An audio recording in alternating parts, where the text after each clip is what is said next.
Olá, pessoal, muito boa tarde, bem-vindos ao nosso encontro mensal do ciclo de webinários O Futuro da Economia Ecológica. A conjugação de várias crises socioambientais no século XXI, a chegada do antropoceno e a Covid-19 exigem que novas formas de ação sejam urgentemente adotadas como forma de impedir o colapso das condições de vida das espécies humana e não humanas do planeta Terra. De mundo econômica e ecológica se apresenta como uma referência teórica e prática para a humanidade no esforço coletivo de repensar as relações entre economia, sociedade e natureza. Neste contexto, a Sociedade Brasileira de Economia Ecológica apresenta o ciclo de webinários O Futuro da Economia Ecológica como forma de contribuir para o debate sobre o mundo pós-pandêmico mais sustentável e justo. O ciclo está sendo realizado entre os meses de março e outubro de 2021, em formato online. Nos webinários estão sendo discutidos temas diversos e importantes como preparação para o 14º Encontro Nacional de Economia Ecológica, que será realizado em novembro de 2021. Este aqui, pessoal, é o nosso quinto encontro, então o quinto webinário, e seu título é Ecologia Política e Política Econômica, Aplicações à Economia Ecológica. Hoje nós temos o prazer de receber dois americanos naturalizados brasileiros que fazem parte da EcoEco há muito tempo, o professor Joseph Wise e o professor Peter May. Eu vou apresentá-los e logo em seguida nós iniciaremos então as apresentações. O professor Joseph Wise é nascido na cidade de Nova York, chegou ao Brasil no ano de 1952, é engenheiro agrônomo pela Exalc em 1964, mestrado em Economia Rural pela Universidade da Flórida e doutorado também em Economia Rural em 1971 pela Cornell University. Fez seu pós-doutorado em Desenvolvimento Sustentável pelo Centro de Desenvolvimento Sustentável da Universidade de Brasília. Seu último livro organizado trata sobre o tema de movimentos socioambientais.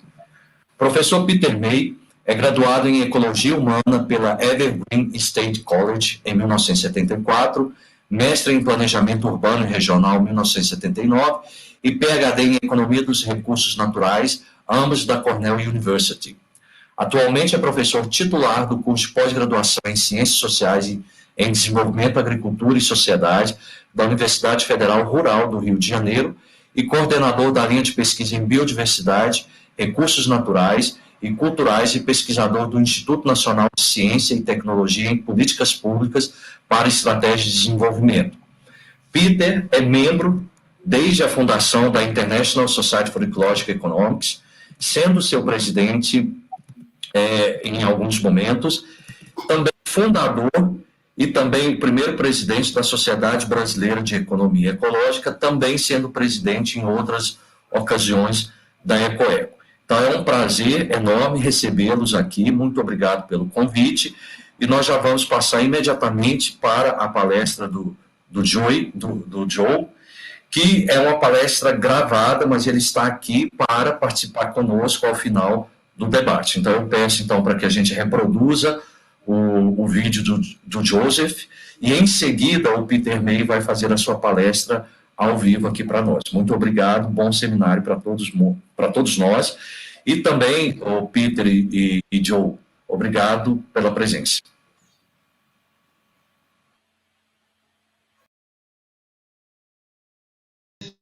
Na economia ecológica.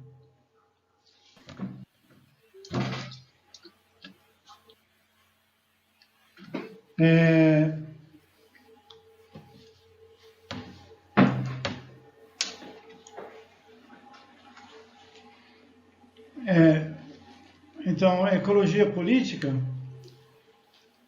vamos ver logo adiante uma definição breve, mas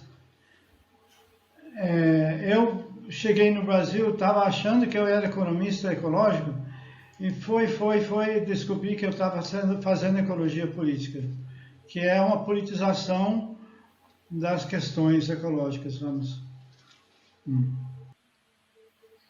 Então, a economia ecológica tem essa definição bem curtinha, e tem livros sobre isso, relações entre os fatores políticos, econômicos e sociais com as questões de mudanças ambientais.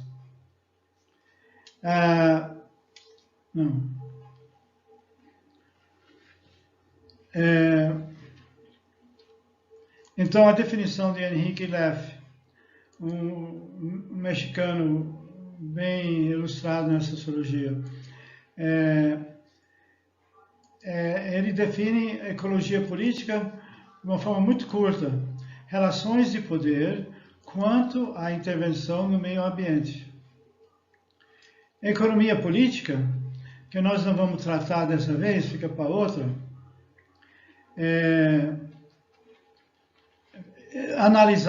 quando a economia analisava no século XIX, a economia neoclássica bem pura, só de produção e distribuição, aí foram adicionando questões se relacionavam à lei, a governo, todas as questões institucionais, aí foram criando a economia política, que depois disso vem variado, passa.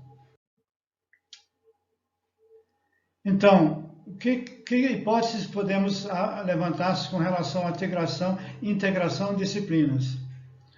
Pode a ecologia política contribuir com elementos teóricos, abordagem e métodos para a economia ecológica? Pode ajudar a completar a coleta de informação, melhor caracterizar os atores e seus efeitos, melhorar avaliações institucionais hoje deficientes e alcançar públicos maiores ou não? Um método que está sendo aplicado para a questão de política ecológica ecologia política, é Advocacy Coalition Framework, que aqui vamos chamar de ACF, que seriam quadros de coligações. Agora, esse final, promotoras ou o que você quiser, depende do que é o objetivo das coligações. Então, o objetivo de definição de Sabatier, um dos originários do ACF, o objetivo do ACF é aplicar melhores teorias e métodos para entender processos políticos. É um dos vários métodos da ecologia política aplicável ao ecoeco. Utiliza os principais atores envolvidos nas decisões, não todos os atores. As motivações para sua atuação, os recursos que utilizam, não só dinheiro, e aonde exercem. É o método ideal para analisar mudanças por tempos mais longos. No caso dos dois exemplos que vamos analisar, até 15 anos ou mais passa. Então, essas já são hipóteses pessoais nossas com relação a políticas ambientais. Poderá uma política ambiental ser inferior se não tiver mecanismo de mercado no meio ou se não tiver regulamento, supondo que os dois juntos é mais eficiente? Tomemos exemplo de dois tipos de programa. Poderá insuficientes recursos para um programa como diversificação para reduzir o benefício das reservas extrativistas quanto à renda familiar? Achamos que sim. Poderá a falta de regulamentos, como um regulamento, a segurança tenência oposta à terra, que é um dos mais difíceis de incorporar para aumentar a redução do desmatamento, nos REDPROs jurisdicionais, que seriam estaduais, ou não?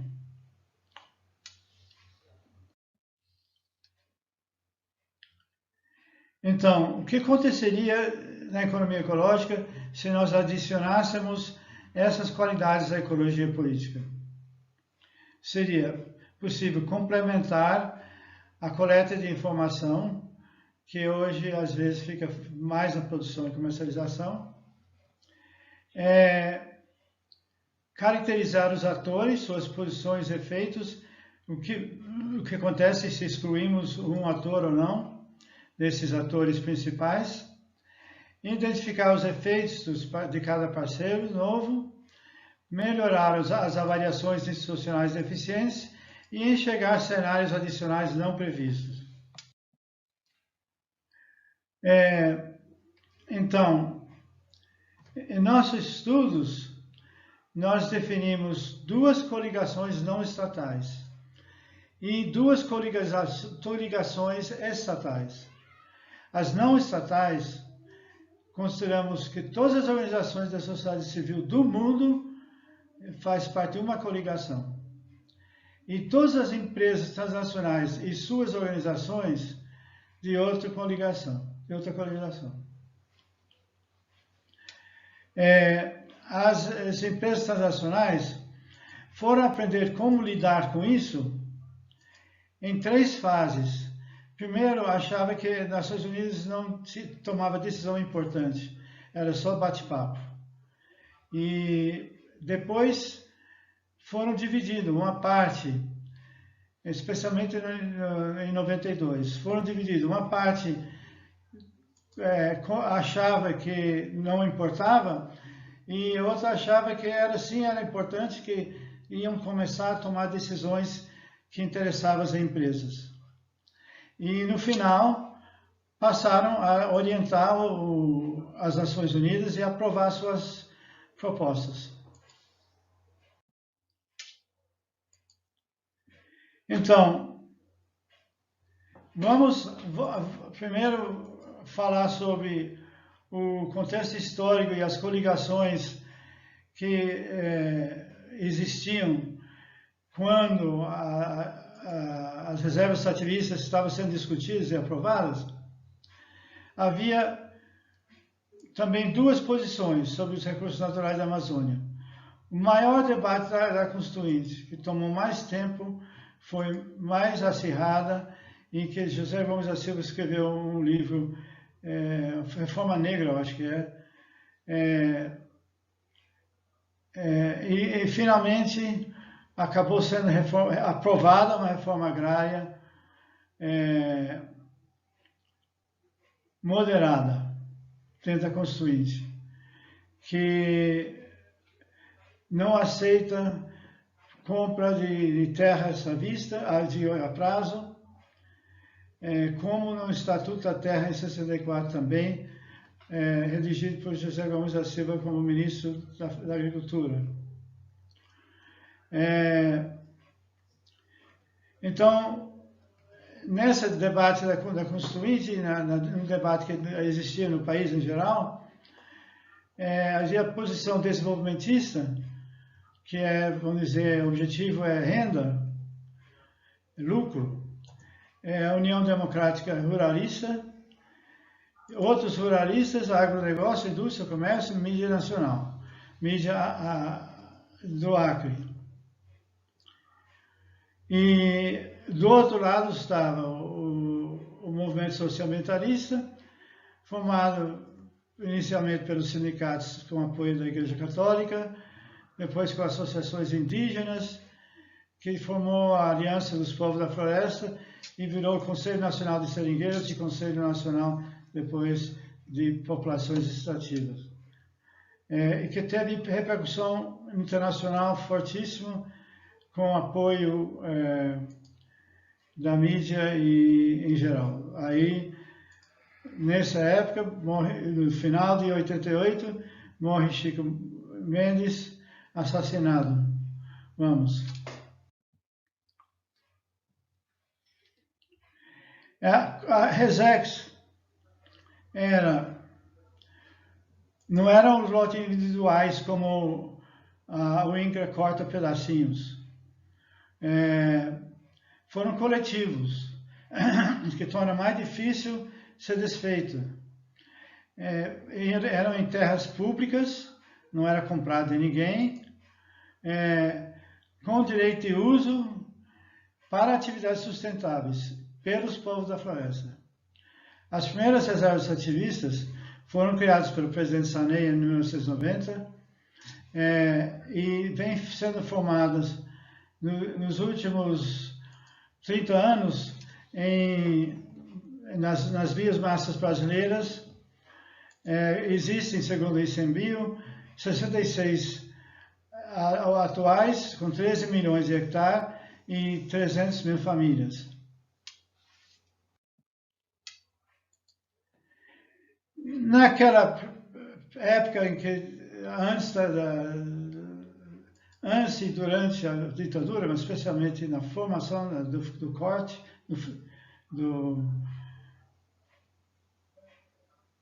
da ditadura, o Estado brasileiro voltou a colocar florestas públicas sob ameaça, através de incentivos a desmatamento.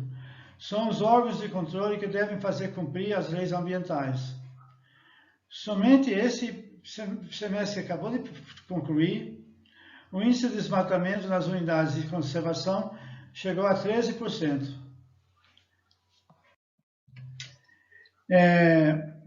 O que aconteceu é que o governo federal e os órgãos de controle não tinham incentivo para ir a proteger essas propriedades do governo federal. Era como se fosse, como estou dizendo, como a passagem da boiada, com as cercas como se não tivessem. Então, também faltava investimento, que resultou na baixa produção, no desmatamento, na grilagem de terra, na exploração da madeira, da mineração e a pecuária. Então, as reservas ativistas, assim mesmo, foram mais eficientes contra a destruição das florestas brasileiras que outras unidades de proteção e conservação.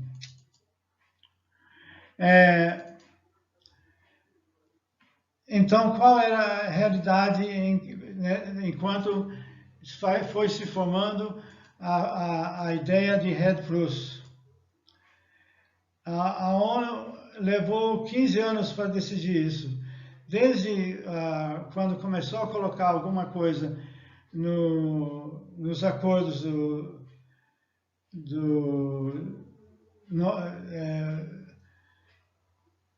Rio 92, né? Já é uma questão política global. Era política ecológica global, que muitas vezes a gente faz política ecológica local. Esse é mais importante, né? Mas pessoas às vezes evitam. As relações desiguais com países grandes, países pequenos, afeta as negociações. A comunidade empresarial quer continuar o controle do meio ambiente, não só tendo por atos voluntários da sua parte. Os pobres são os que mais são afetados. Então, esses 20, não sei o número de anos dessa folha aí, que tinha os anos aí desapareceram, mas no começo as empresas transacionais não tinham muito poder, como nós mostramos, não tinha muito interesse. Depois foi aumentando o poder das organizações sociais civis, especialmente a partir do Fórum das ONGs. Mas isso logo passou, porque as Nações Unidas estavam sendo rearquitetonada, não está certa a palavra, mas e a agência das organizações das Nações Unidas mudou também. O que mudou, por exemplo? Foi criado o Pacto Global. O Pacto Global é uma agência das Nações Unidas, formada por empresas, organizações empresariais, que atua como se fosse um órgão das Nações Unidas e está hoje trabalhando com o CEPAL com relação a esse passo rápido, uma coisa assim.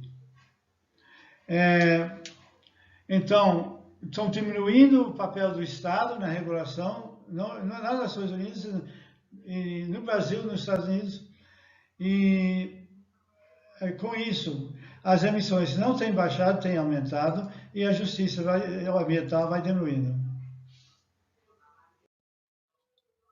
Então, entre Rio 92 e Rio mais 20, mudou o objetivo de desenvolvimento sustentável para a economia verde, só com as empresas. De governança mundial, de como se cuidaria isso a nível mundial, para a questão somente da ONU. Vamos passar. Então, nós temos 2 programas incompletos, sendo que o RESEX tem regulamento, a terra é do governo federal e só pode usar a terra para atividades extrativistas, principalmente, e os habitantes não são expulsos, estão morando lá. Enquanto no REDBAS é um mecanismo de mercado. E outra coisa, no RESEX, sim, está parando de desmatar. Enquanto na região está desmatando muito, continua da mesma, até ritmo maior. Em RED Plus é um mecanismo de mercado. Não tem regulamento aplicado e os resultados são mistos. Geralmente o desmatamento vem aumentando, a renda familiar também, mas os beneficiários são satisfeitos, mas não resolvem o problema principal.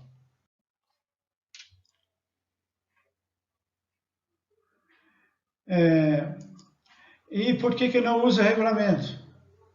Porque as empresas transnacionais e a maioria dos países hegemônicos não querem. Eles argumentaram, convenceram e no artigo 6º do acordo, da Convenção Quadro,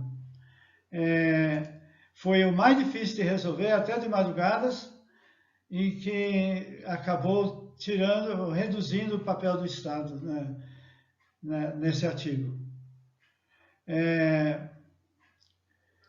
Então, com só mecanismo de mercado, sem regulamento, os atores socioeconômicos não mudam suas práticas. E o neoliberalismo não pode solucionar problemas ambientais, conforme o título do artigo recente da Laísa Soares. Passa. Então, conclusões finais.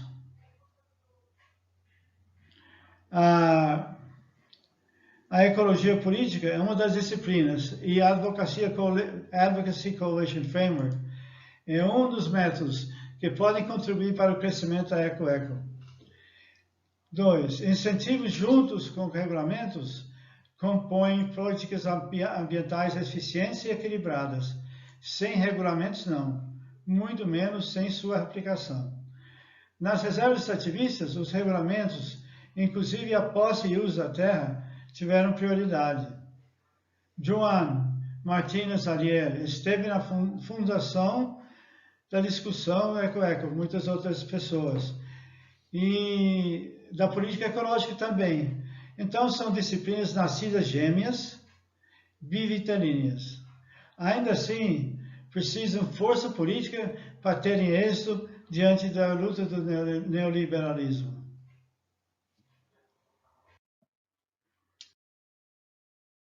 Eu agradeço muito a direção executiva da EcoEco pela excelente concepção e condução dos webinários e a audiência que atraiu.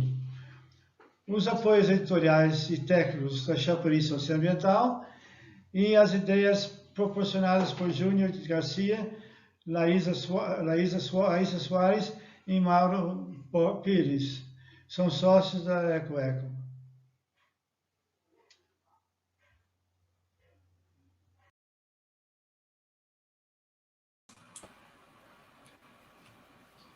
Bom, Joe, obrigado pela tua apresentação. Eu queria dizer aqui que é uma discussão absolutamente importante para o período que nós estamos vivendo agora aqui no Brasil.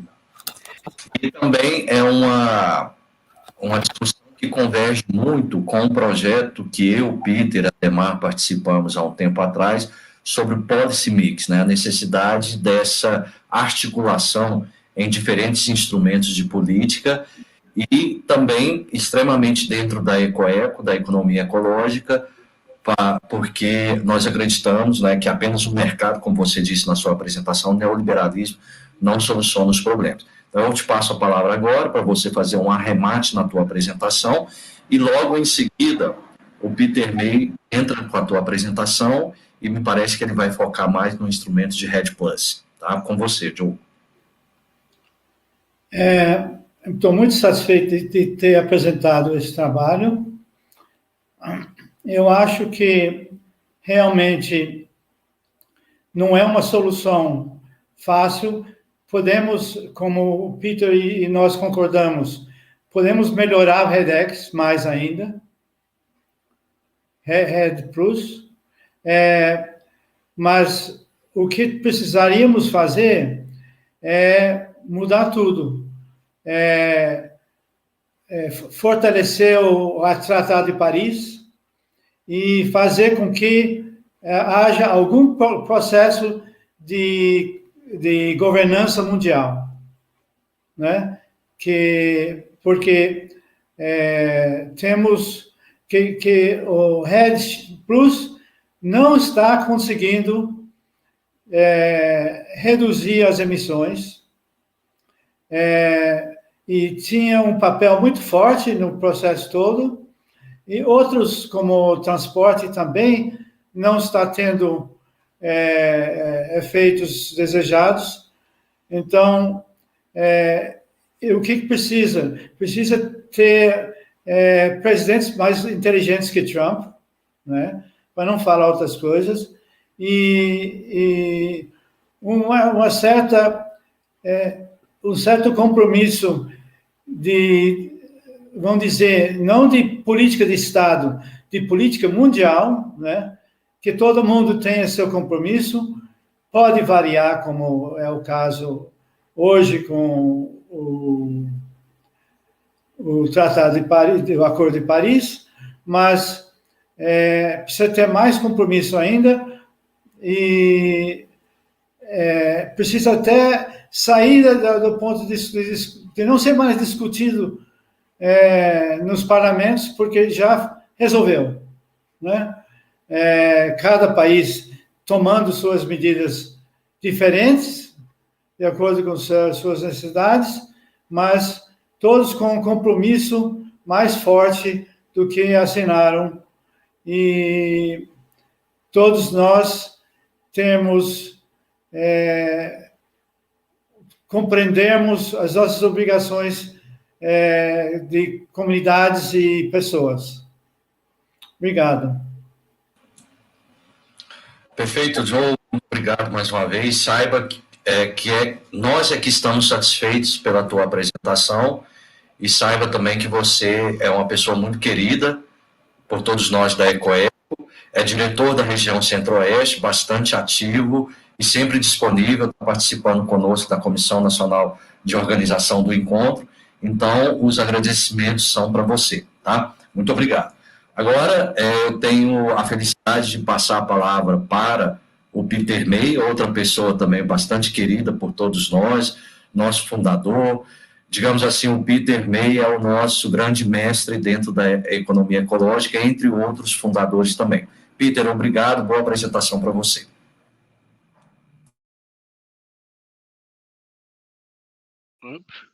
Pronto, agora estou on mute. Queria agradecer ao Daniel, Júnior, o próprio Joe pelo convite para participar, compartilhar essa apresentação.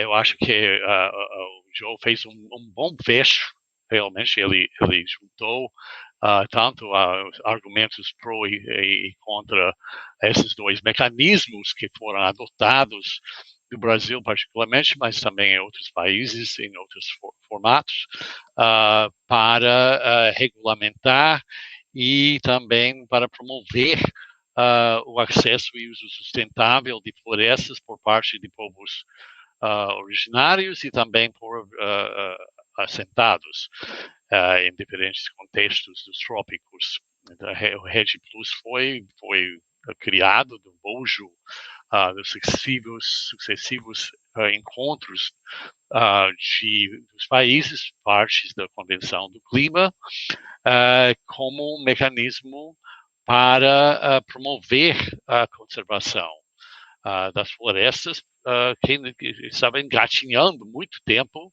dentro da discussão sobre biodiversidade, sobre a necessidade ou não de uma convenção em prol da conservação de florestas, que nunca saiu do papel, ficou enrolado por causa de oposição do Brasil e Malásia e outros atores.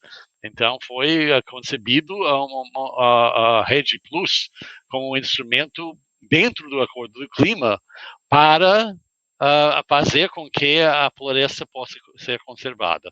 Então, eu vou fazer uma pequena apresentação do histórico, alguns resultados interessantes do REDD Plus para o Brasil, no contexto institucional, pensar um pouco sobre como que essa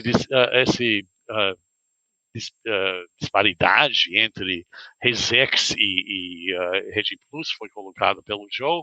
Eu não sei até que ponto a gente deve colocar assim, um no preto e outro no branco dessa forma, porque tanto o RESEX como o REDD Plus incorporam a necessidade de regulamentação. Não há nenhuma dúvida que não poderia fazer nenhum tipo de ação em prol das florestas, vegetações naturais em qualquer lugar do mundo, sem uma regulamentação forte, fiscalização idem, e recursos necessários para que as pessoas que dependem desses recursos naturais sejam ativos e sejam capazes de gerir esses recursos. Então, seja RESEX, ou seja REDD Plus, ou qualquer instrumento que seja inventado a partir daí, vai ser necessário esse tipo de mistura de uso sustentável com regulamentação. Eu vou compartilhar, então, minha tela. Não conheço esse instrumento, mas vamos tentar. Aqui, não estou nem vendo onde está meu... Isso é estranho. Aí. Eu acho que... sumiu de novo. Como que eu coloco lá que eu estou querendo apresentar na tela? Ele não está aí. Eu vou colocar ele na outra tela, ver se essa ajuda.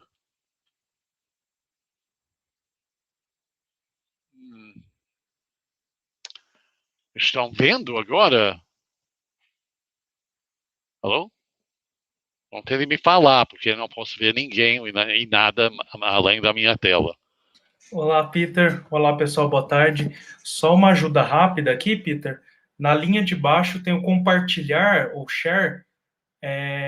Compartilhar, você clica, seleciona o PowerPoint aberto, aí aparece aqui para mim. Bem, eu fiz isso e não aconteceu nada disso que você está falando.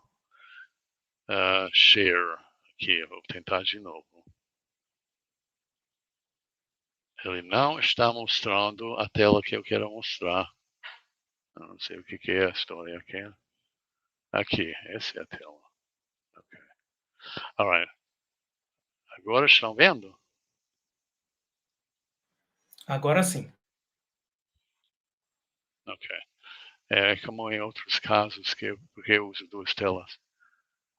Então, eu queria falar então sobre a situação institucional da REDD Plus na era pós-Paris, que a REDD Plus de fato surgiu no período pré-Paris, ele estava cogitado, inclusive, como um mecanismo proposto por ONGs brasileiros, inicialmente em Bali, e posteriormente em Marrakech, que eu acho que foi regulamentado e começou a ser aplicado.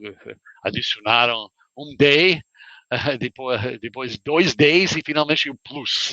Então, REDD significa o quê? REDD significa redução de emissões de desmatamento e degradação florestal com a utilização de manejo e enriquecimento e outros aspectos que são de interesse socioambiental. Então, esse é o plus. O plus pode ser 1000 coisas. Mas na era pós-Paris, eu acho que teve maior efeito, e vamos tentar falar mais um pouco sobre o que está acontecendo nessa década que passou agora. Próximo. Então, teve mais ou menos 300 projetos de Rede Plus nos trópicos todos que foram analisados ao longo do período de implementação do mecanismo pelo Centro Internacional de Pesquisa Florestal, CIFOR, através de um projeto global comparativo, em que eu estive envolvido, junto com Sven Wunder e outras pessoas que estão em alguns artigos, muito prolífico em termos de produção acadêmico e, de certa forma, também em termos de lições aprendidas sobre como procurar melhorar as condições de vida e de efetivo controle sobre a floresta e o desmatamento.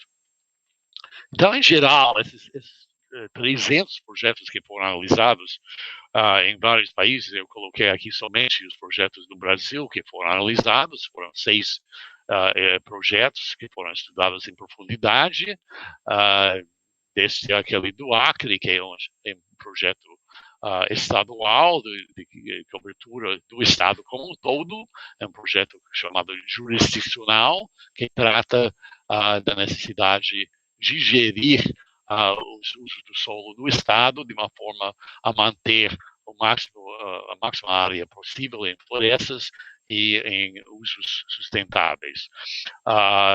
Bolsa Floresta também é um projeto que cobre todo o estado, mas que está implementado por uma entidade não governamental, a FAS, e que nasceu dentro do estado, mas foi passado para as mãos da FAS para implementar, porque o estado não tinha pernas para isso, e está implementado em áreas de uso sustentável, inclusive em RESEX. Então, é um projeto REDD que está implementado através de povos tradicionais que vivem dentro de RESEX e reservas de desenvolvimento sustentável. Outros são mais pulverizados em Couto Iguaçu, em um município que o Instituto esqueci agora o nome, ICV, né? Instituto de Vida, Centro de Vida de Mato Grosso, implementou, que teve uma análise também com municípios vizinhos, como comparação.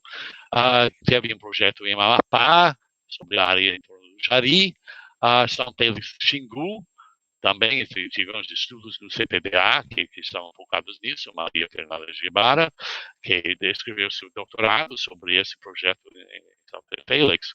E, finalmente, o Transamazon, que a gente vai fazer um pouco de retrato mais intensivo aqui nessa apresentação, que foi junto com pequenos produtores rurais ao longo da Transamazônica do Pará. Em geral, as famílias que estavam participando desses projetos expressaram satisfação com os resultados, tanto pela renda quanto pelo bem-estar. A afetividade, como o Joe falou, em termos de redução de desmatamento e emissões, não podem ser consideradas earth-shaking, porque são pequenos demais para serem detectados basicamente porque eles são realizados em áreas individuais de seringais antigos e de colocações em seringais, ou em Resex como um todo pode ser caracterizado como unidade de gestão, mas o impacto da redução de desmatamento, quando comparado com áreas vizinhos ou semelhantes, foram medidos cuidadosamente e mostraram que o efeito efetivo era muito pífio em termos de redução de desmatamento. As coisas estavam declinando o desmatamento por causa da regulação geral que foi imposto através de PCDAN, um instrumento intergovernamental e interministerial que foi gerido pela Marina e pelo MINC durante o tempo do Lula, mas depois que foi desmembrado pela Dilma, ainda mais por Temer, ainda mais como tudo que está sendo posto para correr no governo atual. Então, a regulamentação, a estrutura de implementação criada no Brasil para gerir projetos rede como parte de uma estratégia nacional, aí vai fazer muito mais sentido. Quando você não tem esse arcabouço nacional e no contexto internacional de controle, você não tem os impactos positivos que são desejados em termos de redução de desmatamento. Simplesmente não ocorreu e o desmatamento aumentou. Então, desde 2012, estamos vendo um aumento de desmatamento desenfreado e os últimos 3 anos piores ainda.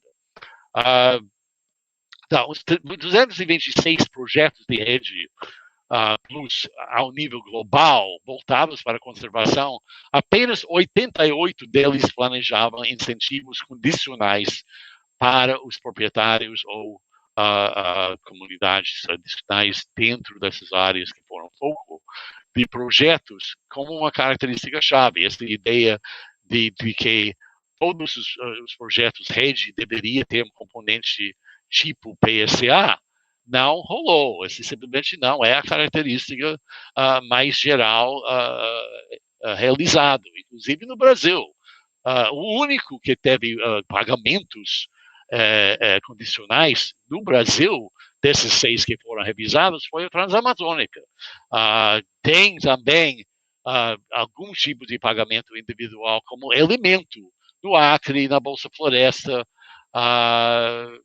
mas a maioria dos projetos foram focados em transferência de assistência técnica, materiais de reflorestamento, mudas de frutíferas para apoiar a formação de SAPs, por exemplo, como medidas a serem tomadas no bojo do Código Florestal como instrumento regulamentar que, com cumprimento junto com essas outras atividades, poderia dar algum tipo de coerência para uma política local também de melhor manter as florestas em pé, como parte de um padrão de vida.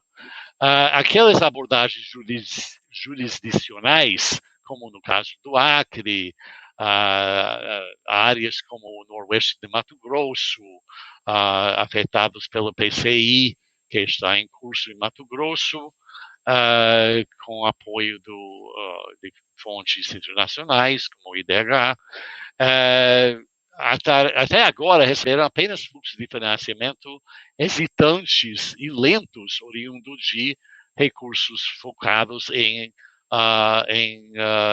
mitigação e adaptação climática. Recursos não foram voltosos sobre isso. Teve a criação, que é importante, do Fundo da Amazônia, que eu vou falar um pouco mais nos próximos slides, mas, em geral, os recursos focados em Rede Plus foram reduzidos, né? E dependeram mais da vontade dos atores de mudar a sua forma de agir e trabalhar de uma forma mais participativa e de envolver os grupos locais no processo. Teve esse impacto mínimo de desmatamento ou emissões, que é generalizado no mundo inteiro. Então, grande assim, baque para aqueles que acharam que Rede Plus seria a forma mais barata e mais exitoso para reduzir os impactos de desmatamento sobre as emissões de gases de efeito de estufa, e os impactos do PSA como instrumento de se pagar o produtor, o ocupante da terra por não desmatar, varia muito entre diferentes regiões em que foram aplicadas. Obviamente, era mais positivo, onde os custos de oportunidade eram médio baixos, então você podia pagar alguém relativamente pouco para eles desistir de expandir sua atividade pecuarista em outras áreas e tentar fazer alguma coisa de intensificação, onde você estava com produtividades muito mais altas de monoculturas como soja, você não iria achar nunca os recursos necessários para convencer alguém para desistir desse tipo de atividade. Então, as análises que Cadu Young, por exemplo, fizeram sobre os custos de oportunidade em todos os municípios do país mostraram claramente que você não poderia imaginar que você iria mudar o teor da ação de desmatamento por parte de produtores rurais se você não aparecesse com recursos semelhantes ou suficientemente convincentes para desistir da atividade de abertura de novas fronteiras. Então, essa eu acho que é uma lição bem aprendida, que deve ajudar a nortear futuras atividades de regulamentação. Opa, dei um crawl aqui. Como que aconteceu isso? Esse aumento aqui. Aí. Então, não há evidências claras sobre a complementariedade entre conservação e redução da pobreza, que também era assim, uma bandeira muito grande. Se você pagar alguém para fazer alguma coisa de conservacionista, eles vão ficar melhor na tábua, porque vai ter assim, um pouco mais de dinheiro no bolso e vai poder melhor os padrões de pobreza. No caso da Bolsa Floresta, por exemplo, eu acho que essa foi verdadeira, porque você estava focando com targeting muito clara mulheres, mães de crianças na escola que precisavam de recursos adicionais para melhorar seu padrão de nutrição dos filhos, assistência na escola, todas as coisas positivas do ponto de vista de saúde e educação foram incorporadas na Bolsa Floresta como medida complementar entre conservação e redução de pobreza, visando uma inovação e melhoria nos termos de troca para as pessoas que vivem nesse contexto de reservas florestais em Amazonas. Então, como o Borner falou em 2016, numa revisão de todos esses projetos, o desmatamento e degradação florestal não foram efetivamente eliminados e implica a necessidade de outras medidas complementares. Deixa eu ver aqui como que eu passo para o próximo slide. Não. This is not happening. Eu não entendi essa história aqui. Bem diferente de outros programas em termos de compartilhamento. Hello?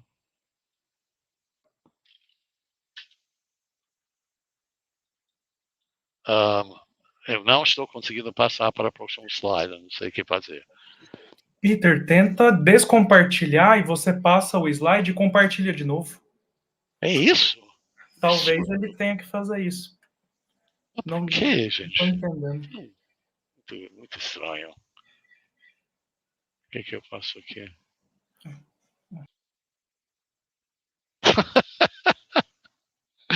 Nunca vi uma coisa dessa. Well, eu passei para a próxima, mas eu vou ter que fazer isso para cada. Estão vendo agora ou não? Ainda não. Agora eu vou ter que compartilhar de novo. Eu share novamente.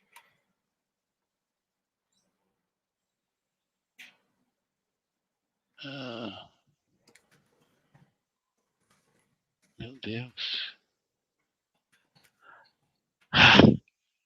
Ele não está mostrando aqui. Muito mal feito esse programa. Eu não estou de acordo de usar esse programa mais. Agora eu acho que foi. Nunca vou usar. Eu garanto. Estão vendo o quê? Estão vendo duas telas ou estão vendo só uma tela? Só uma tela com um saco de dinheiro. Ok, saco de dinheiro. Então vamos falar sobre o saco de dinheiro que a gente quer distribuir para os povos da floresta. Em termos de estrutura de implementação do financiamento do Regi Plus no Brasil, teve como principal fonte de recursos para as ações no mato o Fundo Amazônia, em que a Noruega, Petrobras, KfW, em pequenas porções, contribuiu, mas o Fundo Amazônia foi criado como um fundo nacional, em que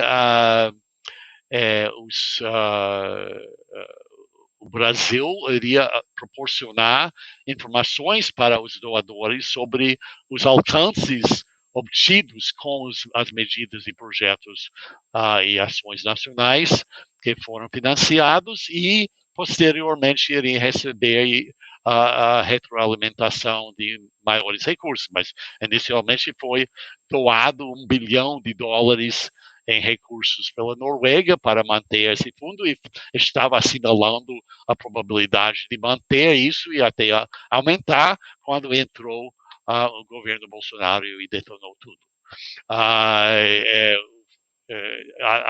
Também um fundo nacional climático que foi criado com recursos da Petrobras, mas era tudo dependente em grandes receitas vultosos esperados do pré-sal, que nunca materializaram, então o fundo minguou. Realmente não tem tantos recursos para... e os recursos mais voltados para a adaptação do que a mitigação. O Regi Plus é concebido mais para ser voltados para a mitigação, com a redução de desmatamento, mas também poderia funcionar como uma base de financiamento e ações voltadas para a integração de mitigação e adaptação. Ambos são necessários. Aliás, eu estou com a percepção de que cada vez mais adaptação vai ser necessária, mitigação menos, porque mitigação não deu resultado, porque ninguém efetivamente continuou com a redução de emissões, e nós precisamos adaptar. O mundo está indo para o fundo do poço. Então, sem adaptação, não vai ter vida humana daqui a pouco. Né? Muito poucos anos vamos estar embaixo da água. No nível subnacional, eu acho que a função de Regi Plus foi muito mais instrumental de mudanças de acordos, estruturas, de envolvimento do setor privado, de acordos internacionais autônomos, por exemplo, Acre, Califórnia, fundos criados por empresas para apoiar iniciativas dos grupos indígenas, como o Suruí e os Kayapó, em São Félix do Xingu. Então, chamar esses de mercados não seria exatamente o que você tem. Você tem um envolvimento em parceria de diferentes atores e diferentes camadas, alguns multinacionais, os transnacionais, que são vistos pelo Joe como os grandes vilões, mas não necessariamente podem ser sempre chamados disso, no caso desse tipo de acordo para levantar fundos para a realização de instrumentos ao nível de governos estaduais e municipais. E outra fonte importante que foi instrumental nessa área de rede foi o Funbio, usando recursos do GEP e do próprio Fundo Amazônia para projetos junto com recursos públicos em contrapartida, que a partir de 96 já tinha Funbio em ação. Então, esse conjunto de diferentes fontes orquestrados pelos grupos locais, seja para a RESEC, seja para a Rede Plus, ou outras intenções, como ações jurisdicionais, conseguiram articular para fazer as coisas acontecer. Então, vou tentar mais uma vez passar. Agora está funcionando. Então, o Fundo Amazônia, algum histórico aqui, foi criado em 2008, mas só acho que a partir de 2012, que realmente teve alguma ação mais consistente, com 101 projetos apoiados durante toda a sua história, 704 milhões de dólares comprometidos, dos quais 431 milhões desembolsados, com um grupo de projetos muito diversificados, desde projetos internacionais, de universidades, terceiro setor, governo federal também beneficiou, e estados, não somente na região amazônica, mas também no Cerrado. E até na Mata Atlântica, agora não está mostrando isso, mas eu acho que algum apoio para projetos na Mata Atlântica. E muitos projetos municipais para capacitação e estruturação de capacidades locais para implementar projetos. Eu participei de um projeto de capacitação desses, que foi gerido pelo IBAM,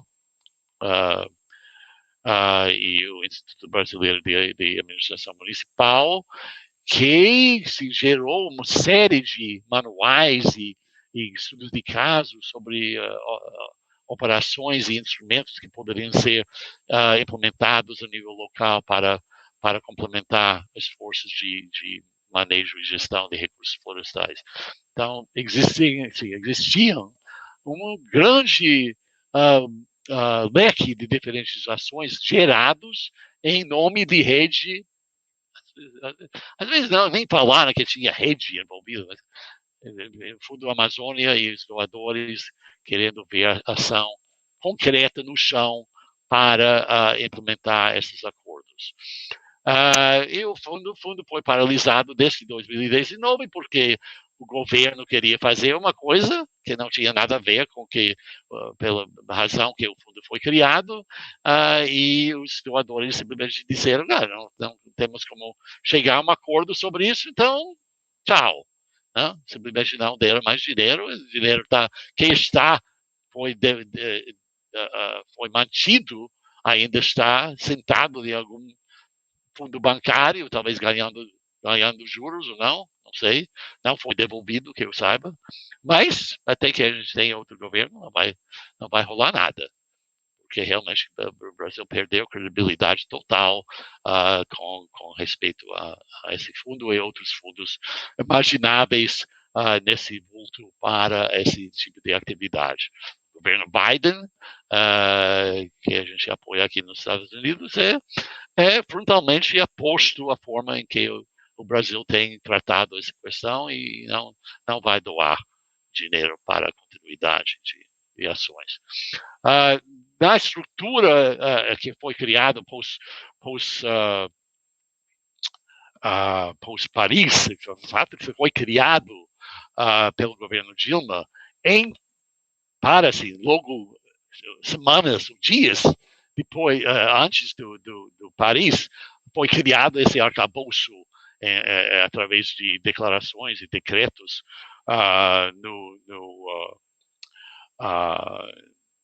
na diária oficial, criando uma iniciativa estratégica para a Rede Plus a nível nacional e um conselho chamado CONARED, que iria gerir essas ações em sentido positivo e para apoiar e obter recursos de fora em resposta ao que o bojo dos acordos de clima tinha disponibilizado. Então, nós temos uma série de estudos que foram feitos pela CIFOR, na época, analisando o contexto de Rede Plus no Brasil, os drivers e atores e instituições, fatores motivadores, que acompanhou até em Paris. Depois de Paris, meio desmembrou esse acompanhamento, mas tem uma série de estudos que foram feitos pelo CIFOR, que acompanhou esses projetos até meados da década passada, que é uma fonte muito interessante para quem quiser fazer esse tipo de estudo comparativo. E então teve um estudo, outro estudo financiado pela FAO, que analisou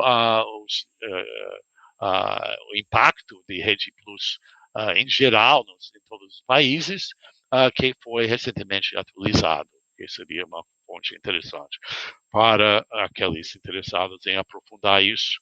Agora, então, em rede, que eu saiba, não está mais em operação, não tem o CONARED. O CONARED foi eliminado junto com vários corpos colegiados pelo governo atual, que foi simplesmente eliminando essas instâncias de envolvimento participativo de grupos afetados por ações governamentais e deixados controlados pelos ministérios e alguns poucos casos com os governos estaduais participando de forma ativa com projetos envolvendo o governo federal. Mas, no momento, temos que ser meio pessimista sobre as perspectivas de reconstruir com essas mesmas bases a estrutura institucional de gestão do Rede Plus no Brasil.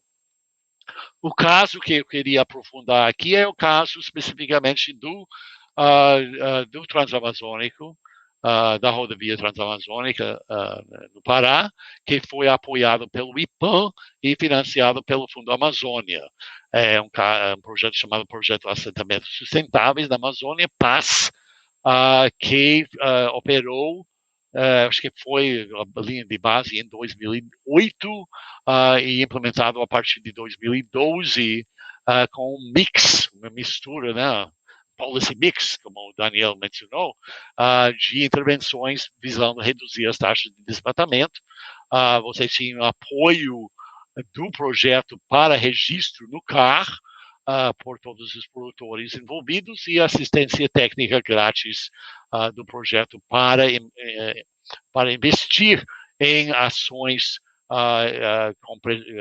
visando reduzir pressões sobre as florestas remanescentes, embora a grande maioria dos produtores nessa região já tinha desmatado mais de 50% dos seus lotes quando começou esse projeto. Então, tentar frear esse contínuo desmatamento que estava acontecendo entre os 350 pequenos produtores que estavam envolvidos nesse projeto, visando apoiá-los com manejo e comercialização, que foram também serviços gratuitos fornecidos pelo programa. E em 2014 foi implementado como mais parte do projeto um sistema de pagamento para serviços ambientais para um conjunto menor de produtores, eu acho que foi em torno de 180, 200 produtores dos 350, com um compromisso de manter a floresta intacta dos seus lotes. Os outros que receberam apoio pelo projeto receberam apoio técnico, etc., mas não tiveram de assinar um compromisso de manter a floresta intacta e proteger contra incursões. E os pagamentos que foram feitos foram em torno de $364, aliás, eram exatamente $364 em valores reais na época, em 4 prestações anuais nesse valor. O valor foi baseado no custo de oportunidade de produzir boi, reses nas propriedades, embora essa não era a única atividade em que os produtores estavam envolvidos, como uma forma para compensar medidas de controle sobre o desmatamento. Há uma pesquisa que foi realizada por Gabriela Simonet e esses outros pesquisadores do CIFOR, olhando para a efetividade de Rede Plus em reduzir desmatamento, que foi publicado na American Journal of Agricultural Economics em 2019, que conta essa história e analisa os impactos sobre a renda e sobre a efetividade de redução de desmatamento nessa região. A pesquisa coletou dados em 181 domicílios, em 4 comunidades de intervenção e 4 comunidades de comparação. Então, você teve um control e um grupo tratamento, né? Tratamento sendo rede mais PSA, em que eles analisaram se o PSA fez diferença. As pesquisas, então, pesquisas continuaram depois do trabalho de CIFOR até o final dos pagamentos e está em curso uma nova publicação que deve sair pela Land Use Policy Journal, que analisa essa questão. Mas as pesquisas, então, mostraram que a PSA que com PSA havia uma renda agrícola significativamente maior.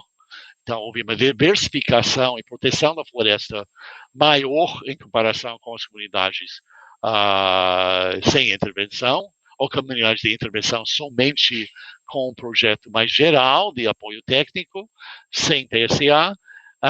E, embora houve uma redução do desmatamento no período do projeto, a diferença entre PSA e o controle foi muito pequeno. Isso é mostrado aqui com esses 2 gráficos, que você teve entre 2013 e 2017, uma redução no nível de cobertura florestal. Continuaram cortando árvores, mas cortaram menos árvores no PSA do que no controle, tá? Então, e uma diferença no ângulo aí. O ângulo de redução era maior no caso do controle do que no caso do PSA. E, em termos de renda, você teve realmente um crescimento significativo que olhando esses dados, eu achei que a gente precisava muito mais informações sobre o que estava causando um aumento tão drástico de mais de 200% em renda por família por ano, oriundo das atividades agrícolas, basicamente. Eles excluíram coisas externas da fazenda, mas olhando para as mesmas famílias, o mesmo tipo de estrutura fundiária, tamanho da área e tecnologia, etc., mostraram que o PSA resultou num esforço para diversificar e o resultado foi de aumentar a renda de uma forma mais significativa entre essas famílias do que entre aqueles que apenas receberam assistência técnica e apoio comercial. Esses são os dados que foram publicados na revista anterior, que mostra mais ou menos a mesma coisa com relação à cobertura florestal, né, 2 linhas declinantes de floresta, de área florestal, mas menos inclinante, um pouquinho, no caso daqueles que estavam ganhando PSA. Aqui nós temos uma visão de como é essa área de transamazônica, que tem aquele padrão de herringbone, né, de osso de haringue, que mostra assim, como que o desmatamento ocorre ao longo das estradas de acesso à floresta por parte dos colonos. E os pontinhos são as propriedades onde o PSA foi incluído, e outros projetos, outras atividades em outras áreas, nesses 4 municípios que estavam envolvidos. Então, quais são os desafios? Esse é meu último slide. Estamos chegando lá. Quais são os principais desafios para a Rede Plus e para a Resex, eu acho, que a gente não deve excluir do mesmo análise, que nós temos problemas básicos, fundamentais, sobre como medir o desmatamento evitado. O que define uma floresta e o que define uma não floresta, e como que nós medimos os impactos associados com a proteção que está sendo criados através desses projetos. Essa é uma questão fundamental que até agora não foi muito bem atendida. A governança e a capacidade do Estado e dos governos municipais é chave para qualquer êxito com a implementação dessas políticas. A coordenação política é complexo e há enormes diferenças entre diferentes estados, municípios, regiões, etc. Todo projeto é muito diferente. Você tem projeto com Suruí, com Índio Suruí, e você tem projeto com empresas junto com colonos, e você tem projetos com pescadores e açaizeiros, tem todo um projeto imaginável associado com isso. Então, generalização é muito difícil. Mas tem problemas básicos, como a ausência de instituições, a ausência de implementação e controles rigorosos, que são mais generalizados e podem ser associados ao êxito ou fracasso.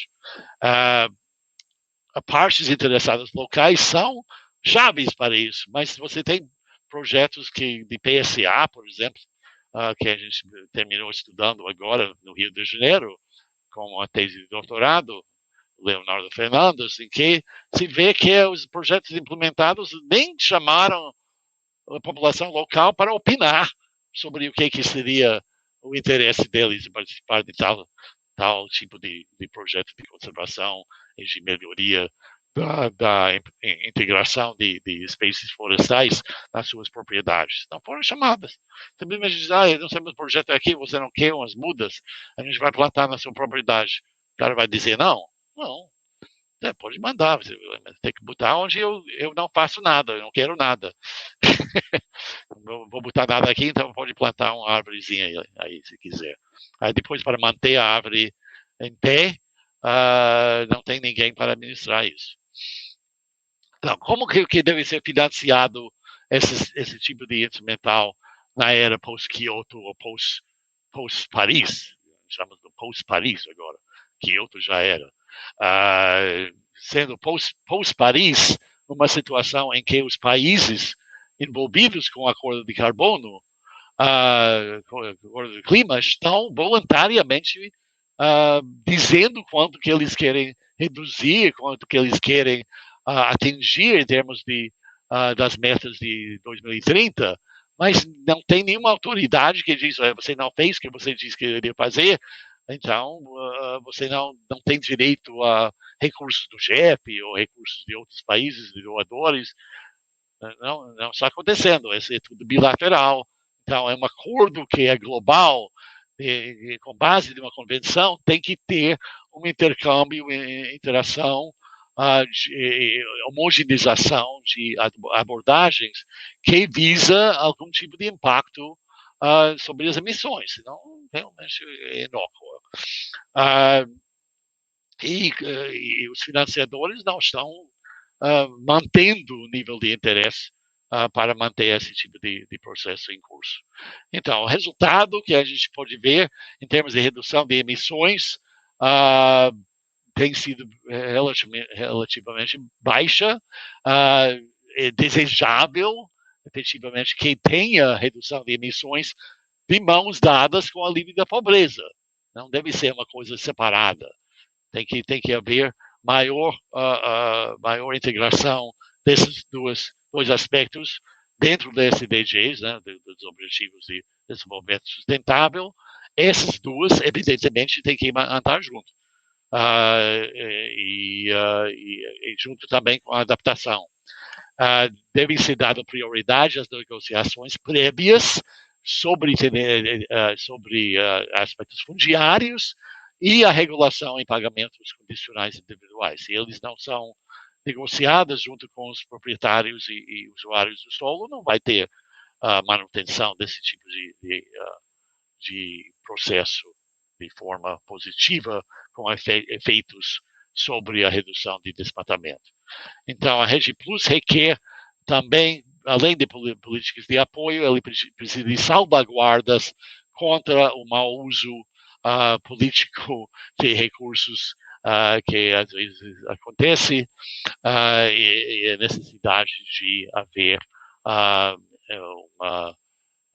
um quadro de colisões, como o Joe estava falando, analítico, para poder analisar agrupamento de redes, no caso, não rede plus, mas redes e interligando os diferentes grupos de interesse e os atores para que essas coisas andam juntos. Então, é isso que eu tenho para apresentar e fico aberto para a discussão das duas apresentações. Muito obrigado. Peter, obrigado pela sua apresentação. Eu queria fazer alguns comentários aqui. Eu estou muito satisfeito com esse webinário de hoje, porque, de certa forma, ele se diferencia dos anteriores, porque nos anteriores nós discutimos aspectos teóricos mais pontuais da economia ecológica. E esse webinário aqui está sendo uma pegada mais prática de política. E isso é importante porque nós, da economia ecológica, né, em última instância, queremos ter capacidade para influenciar o desenho e a implementação de políticas públicas para o meio ambiente. Então, muito obrigado pela sua apresentação. Eu temo que nós perdemos a conexão com o Joe. Mas eu acho que ele não está aqui na sala, eu tentei entrar em contato com ele, mas não consegui. De certa forma, eu já o agradeci pela sua apresentação. Eu também quero agradecer ao público que está nos acompanhando. Eu estou acompanhando aqui o chat pelo YouTube, e nós tivemos vários comentários, um público bastante diverso. Tem pessoas lá do Rio de Janeiro, do CPDA, notei aqui o pessoal da Embrapa, do Meio Ambiente, tem um pessoal da universidades aqui em Minas Gerais, então um público bastante diverso, que foram comentando, parabenizando as apresentações, mas eu não consegui pegar nenhuma pergunta específica. Então, se alguém quiser fazer alguma pergunta, pode digitar aí no chat para a gente encaminhar ao Peter neste momento. Bom, Peter, o Joseph está aí. Não, o Joe apareceu. Eu estava o tempo todo, só que eu descansei um pouquinho. Tá. Não dormi, escutei tudo e está muito importante. Tá. Beleza. Bom, então eu queria fazer... demais, né, Joe? Falei demais. Eu queria fazer duas perguntas, né? Na verdade, um comentário da apresentação do Joe e depois uma pergunta para você, Peter. Para o Joe. O Joe falou muito de ecologia política, né? E eu acho que no evento anterior, em 2019, nós tivemos uma aproximação maior com a ecologia política, né? E o Joe veio aqui apresentando justamente esse potencial das duas, né, economia ecológica e economia política, se complementarem para fazer política pública, propor política pública. Então, isso é muito importante. E eu acho que no nosso próximo evento também nós vamos trazer esses temas de ecologia política também. Sobre o evento eu vou falar no finalzinho. Então, esse era o meu comentário sobre a apresentação do Joe. Sobre o Peter, eu quero te fazer uma pergunta, assim, mais uma curiosidade. Você, na verdade, são dois comentários, né? Você falou um pouco sobre o Fundo Amazônia, então eu queria te perguntar qual que é a sua impressão pessoal do que vai acontecer de fato, se o Bolsonaro não se reeleger, você acha que tem condições de o fundo voltar a ser operacional? E se, em última instância, um cenário ruim, o Bolsonaro conseguir se eleger, vai continuar paralisado? Essa é a minha primeira questão. A segunda questão é quando você estava apresentando ali os dados do controle, do tratamento lá do projeto, eu pensei que você falou que teve uma redução menor da cobertura florestal onde teve o projeto. Mas os dados são de 2013 a 2017. Você acha que talvez uma explicação parcial seria o fato de são poucos anos, né? Talvez 4 anos sejam poucos para você fazer essa medição e obter esse resultado? Então, eu queria ouvi-los, né? Se primeiro o Joe quiser falar alguma coisa sobre a apresentação dele, ecologia política e economia ecológica, depois nós passamos para você. Obrigado. Eu prefiro que Peter fala primeiro. Pode ser? Tá bom, me coloca no assento aqui, quente, hot potato. Não, então, com respeito ao Fundo Amazônia, eu vou atender o Fundo Amazônia em segundo. Com respeito à análise empírica, eu também concordo com você que o período de análise é muito reduzido. O ideal teria sido carregado essa análise para mais anos depois da saída dos recursos do projeto, para saber qual o nível de permanência das decisões e de diversificação que rolou, né? Aquelas unidades que ficaram melhor na pauta em termos de redução de desmatamento, que eu me lembre, os maiores, os produtores que eram que destruíram menos a floresta com o apoio PSA eram pecuaristas, que tinha menos de 35% já em floresta, não tinha mais nada para desmatar, então não desmataram, mas pegaram dinheiro e começaram a diversificar, e de fato diversificaram mais do que os outros.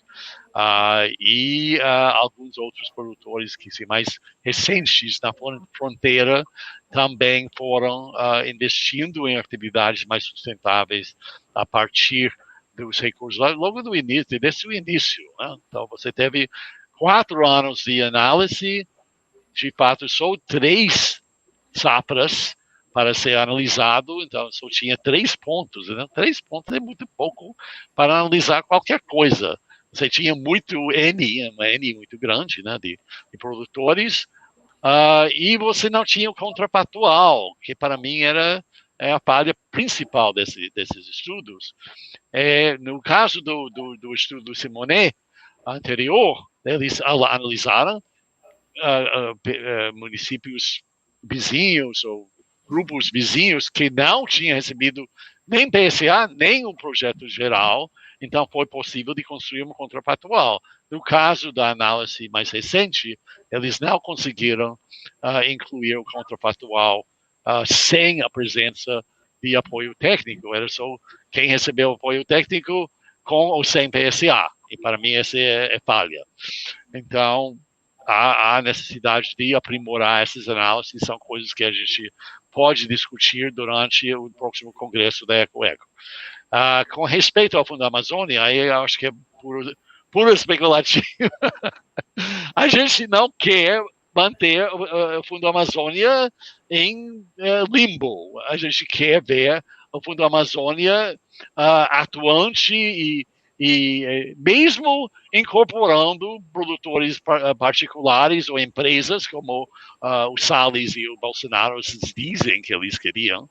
A questão é realmente o que eles querem, né? É uma dúvida que permanece.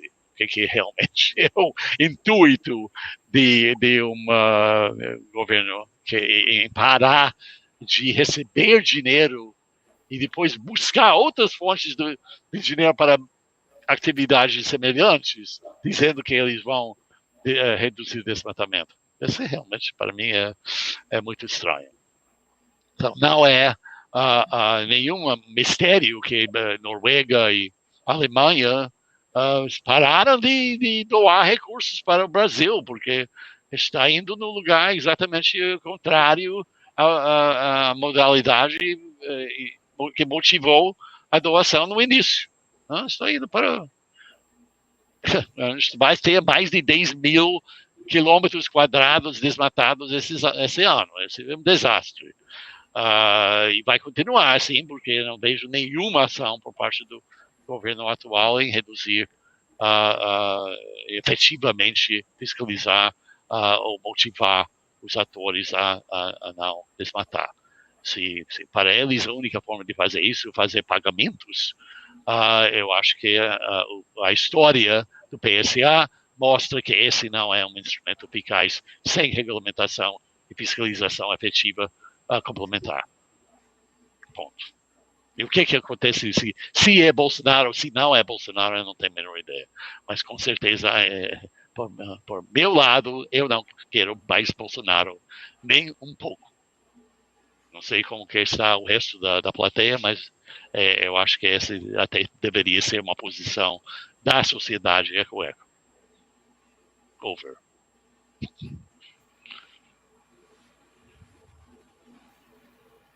Quer falar alguma coisa sobre a tua apresentação? Claro.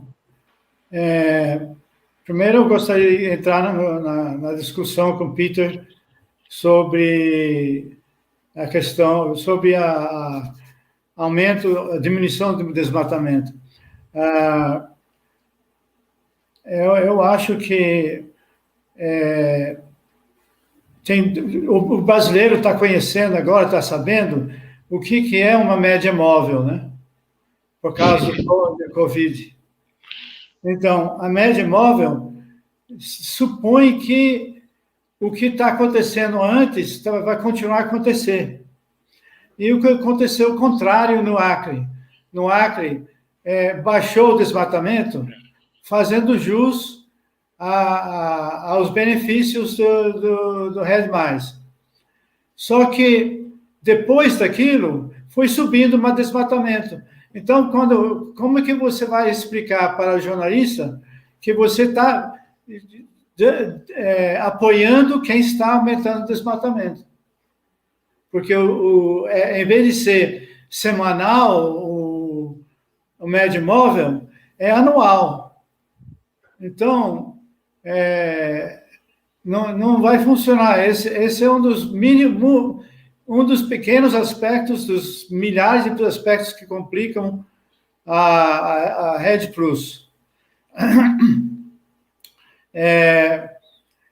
De todo jeito, tem como.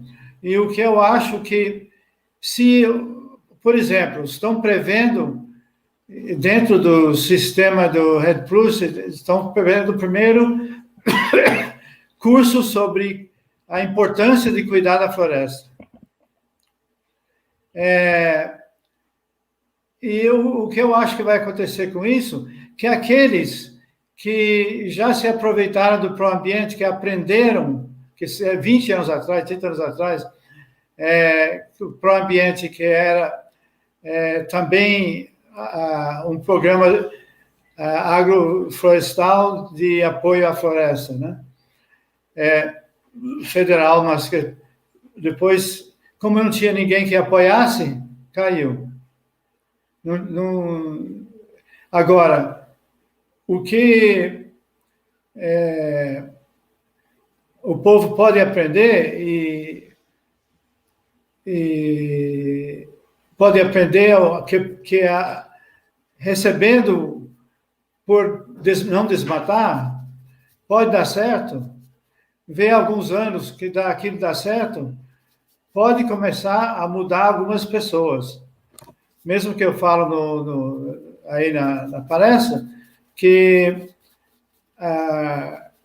as pessoas não mudam de hábitos tão facilmente. Se está acostumada todo ano derrubar um hectare, 2 hectares de floresta, é isso que eles fazem, sem pensar. Se eu preço aumentou, baixou, eles já vão atuando. Eu acho que pode acontecer e vale a pena continuar tentando, mas o que vai dar certo é quando eles sabem que se fizer alguma coisa errada, vão perder o gado.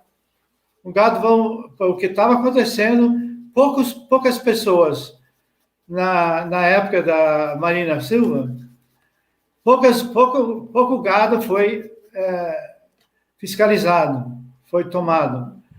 Pouca mercadoria, pouca maquinaria foi retirado. Mas essa informação foi espalhada e divulgada por todo lado. Então, a maioria das pessoas pensando, eu posso perder meu gado. Então, o que aconteceu? Diminuiu o desmatamento e o Brasil estava sendo elogiado por isso, mas só durou uns 8 anos. Mas esses 8 anos mostra que regulamento e a aplicação de regulamento funciona.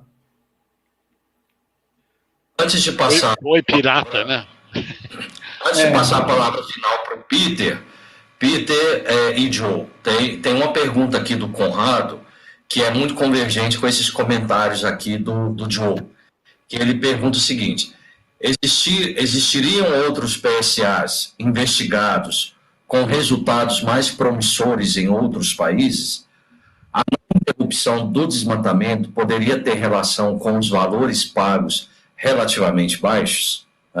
Eu acho que uma pergunta como essa, talvez a gente remete, em primeiro lugar, ao PSA mais famoso, que é o caso da Costa Rica, né? Mas eu quero ouvir de vocês, por vocês tentarem responder essa pergunta e também dar um arremate aí no comentário final do Joe. Eu acho que eu poderia responder um pouco a isso. Nossos estudos, junto com os costarricenses e pessoas de outros grupos internacionais no Policy Mix, mostraram que o PSA tem dificuldades em tudo que é lugar. Não é somente